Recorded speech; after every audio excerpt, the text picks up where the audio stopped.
Ada seseorang bekerja di tempat yang haram, jelas ini haram deh, dan dia akui ini haram, tapi dia nggak mau keluar.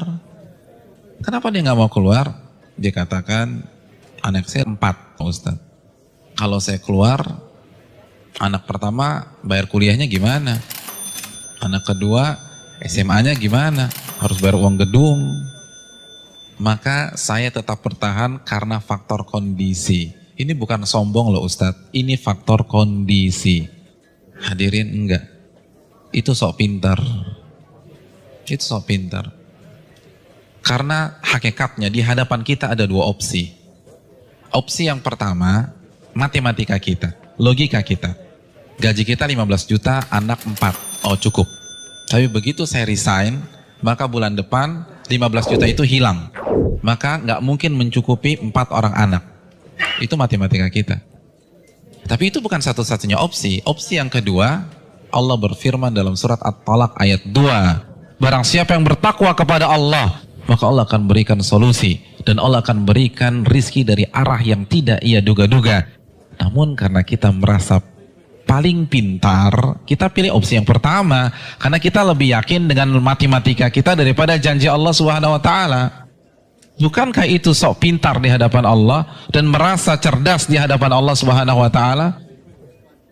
Inti dari semua kedurhakaan itu merasa pintar, bukan kondisi.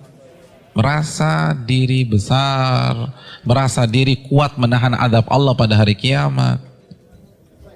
Rekan-rekan yang dirahmati oleh Allah Subhanahu wa Ta'ala, ini masalah dari dulu. Karena iblis itu menggunakan teori ini. Kenapa iblis divonis kafir? Kenapa iblis divonis kekal di neraka? Karena ketika dia disuruh sujud, dia katakan apa? Enggak, ana khairun minhu, aku lebih baik daripada Adam. Engkau ciptakan aku dari api dan engkau ciptakan dia dari tanah. Saya ingin tanya, yang diserang dengan statement ini itu siapa rekan-rekan sekalian? Yang dibodoh-bodohi itu siapa? Allah, bukan Adam. Apa maksudnya? Ulama mengatakan maksudnya, ya Allah, engkau perintahkan aku sujud kepada Adam. Sedangkan dia dari tanah dan aku dari api. Ini perintah yang tidak masuk akal. Gitulah. Ini perintah yang bodoh. Kalau bahasa Arab, ini nggak worth it banget nih Allah gitu loh. Makanya kan Allah langsung habisi dia. Aba wastakbara wa kana minal kafirin. Ini bukan hanya semata-mata sujud hadirin. Ini lebih besar dari itu. Nah begitu juga dengan orang yang banyak maksiat sekarang. Ya nggak mungkin lah ada orang mengatakan ngaku muslim gue lebih pintar dari Allah. Enggak lah. Tapi dengan cara dia membantah ayat Allah, menolak hadis Nabi, itu kan rasa pintar. Merasa pintar. Akhirnya dibantah, dijawab. Hadirin simpel aja, saya kasih 2 contoh dalam masalah ini. Asy-Syu'ara ayat 61, ini jelas. Ketika Allah perintahkan Nabi Musa untuk lari, untuk keluar dari Mesir. Lalu apa yang terjadi? Dan ketika kedua kelompok itu sudah saling melihat, Fir'aun sudah melihat Nabi Musa di hadapannya, dan Musa kalau menoleh sudah melihat Fir'aun. Inna lamudrakun. Maka sebagian pengikut Nabi Musa itu mengatakan kita akan tertangkap.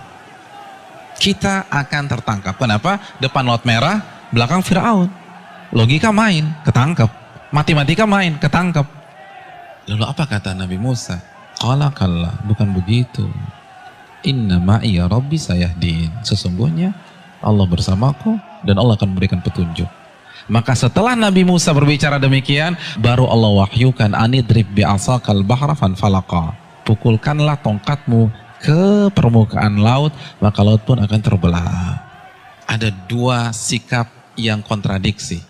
Yang satu begitu melihat kondisi real di lapangan, langsung menggunakan akalnya. Kita ketangkep nih. Tapi Nabi Musa enggak. Beliau merasa bodoh di hadapan Allah. Maka beliau tidak menggunakan pemikirannya, tidak menggunakan logikanya, tidak menggunakan matematikanya. Nabi Musa lebih percaya dengan janji Allah, in tansurullah yansurkum. Jika kalian menolong agama Allah, Allah akan tolong kalian.